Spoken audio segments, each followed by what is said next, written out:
Right Honorable Prime Minister mark Carney, दोनों देशों के डेलीगेट्स, मीडिया के साथी, नमस्कार।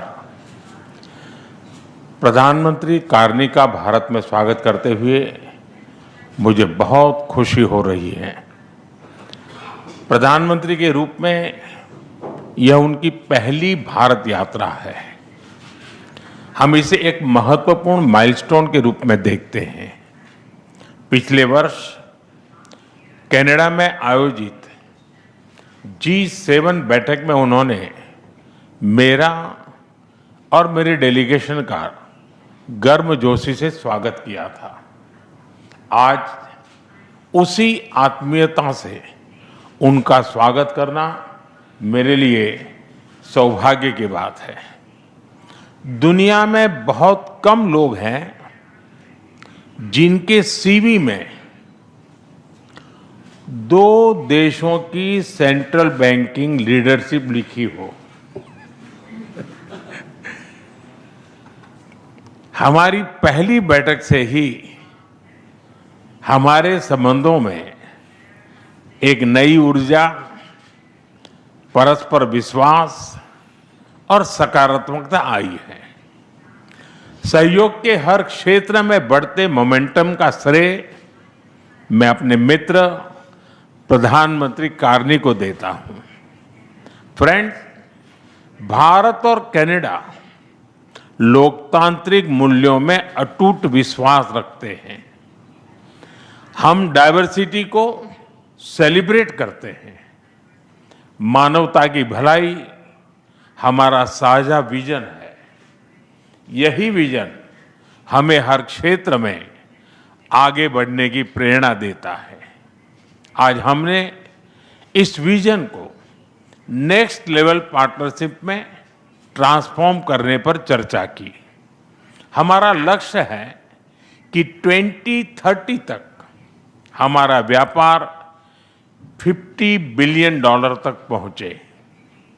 आर्थिक सहयोग का पूरा पोटेंशियल अनलॉक करना यह हमारी प्राथमिकता है।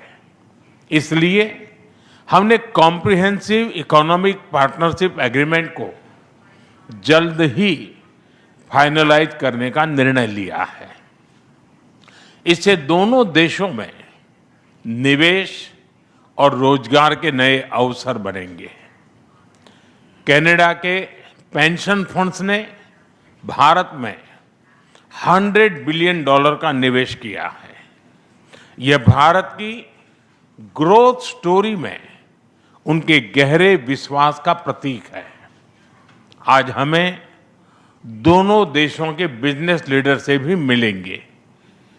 उनके सुझाव हमारी आर्थिक साझेदारी का रोडमैप तय करेंगे। फ्रेंड्स, टेक्नोलॉजी और इनोवेशन में हम नेचुरल पार्टनर हैं। With Canada and India innovation partnership, we will turn ideas into global solutions.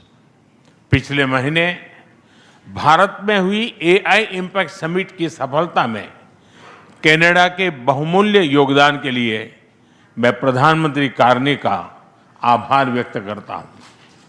हम AI के साथ साथ क्वांटम, सुपर कंप्यूटिंग और सेमीकंडक्टर्स में सहयोग बढ़ाएंगे। क्रिटिकल मिनरल्स पर आज हुआ MOU रिजिलियंट सप्लाई चेन्स को मजबूती देगा। स्पेस सेक्टर में हम दोनों देशों के स्टार्टअप्स और इंडस्ट्रीज को जोड़ेंगे। फ्रेंड्स, प्रधानमंत्री कार्नी के लिए एनवायरनमेंट कोई अलग एजेंडा नहीं, बल्कि इकोनॉमिक स्टेबिलिटी का हिस्सा रहा है। ऊर्जा के क्षेत्र में हम नेक्स्ट जनरेशन पार्टनरशिप बना रहे हैं, जिसमें हाइड्रोकार्बन के साथ साथ रिन्यूएबल एनर्जी, ग्रीन हाइड्रोजन और एनर्जी स्टोरेज पर विशेष बल दिया जाएगा। हमें खुशी है कि कनाडा ने इंटरनेशनल सोलर अलायंस और ग्लोबल बायोफ्यूल अलायंस से जुड़ने का निर्णय लिया है। हमारे साझा प्रयासों को आगे बढ़ाने के लिए हम इस वर्ष India Canada renewable energy and storage summit आयोजित करेंगे। सिविल न्यूक्लियर एनर्जी में हमने लॉन्ग टर्म यूरेनियम सप्लाई की लैंडमार्क डील की है। हम स्मॉल मॉड्यूलर रिएक्टर्स और एडवांस रिएक्टर्स पर भी मिलकर काम करेंगे। कृषि में वैल्यू एडिशन, एग्री टेक्नोलॉजी और खाद्य सुरक्षा हमारी साझा प्राथमिकताएं हैं।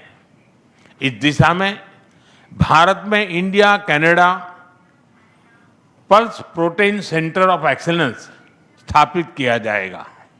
फ्रेंड्स, रक्षा और सुरक्षा के क्षेत्र में बढ़ता सहयोग हमारे गहरे आपसी विश्वास और संबंधों की मैच्योरिटी का प्रतीक है। हम defence industries, maritime domain awareness और मिलिट्री एक्सचेंजेज बढ़ाने पर काम करेंगे। इसी उद्देश्य से आज हमने इंडिया कनाडा डिफेंस डायलॉग की स्थापना करने का निर्णय लिया है। Friends, people to people ties हमारे संबंधों की असली ताकत है। आज हमने इन्हें और मजबूत करने के लिए कई महत्वपूर्ण निर्णय लिए हैं। एआई, हेल्थ केयर, एग्रीकल्चर और इनोवेशन में आज कई यूनिवर्सिटीज के बीच नई पार्टनरशिप्स की घोषणा हो रही है। हम कनाडा की यूनिवर्सिटी द्वारा भारत में कैंपस खोलने पर भी सहमत हुए। इंडिजिनस और ट्राइबल कम्युनिटीज हमारी साझा सांस्कृतिक विरासत का महत्वपूर्ण हिस्सा है।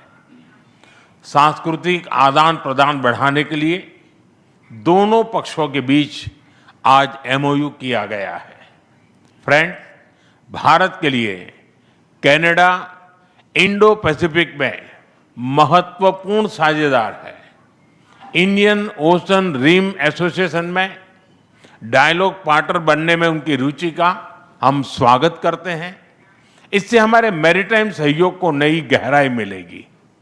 हम सहमत हैं कि टेररिज्म, एक्सट्रीमिज्म और रेडिकलाइजेशन दोनों देशों के लिए ही नहीं, पूरी मानवता के लिए साझा और गंभीर चुनौतियां हैं। इनके विरुद्ध हमारा करीबी सहयोग वैश्विक शांति और स्थिरता के लिए अत्यंत महत्वपूर्ण है। विश्व में चल रहे अनेक तनावों को लेकर भारत की सोच स्पष्ट ही है।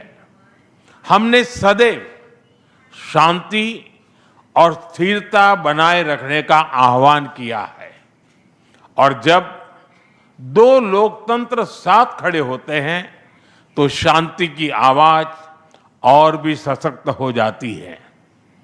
पश्चिम एशिया की वर्तमान स्थिति हमारे लिए गहरी चिंता का विषय है।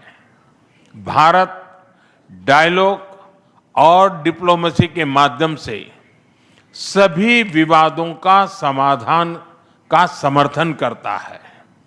इस क्षेत्र में मौजूद सभी भारतीय नागरिकों की सुरक्षा के लिए हम सभी देशों के साथ मिलकर काम करते रहेंगे।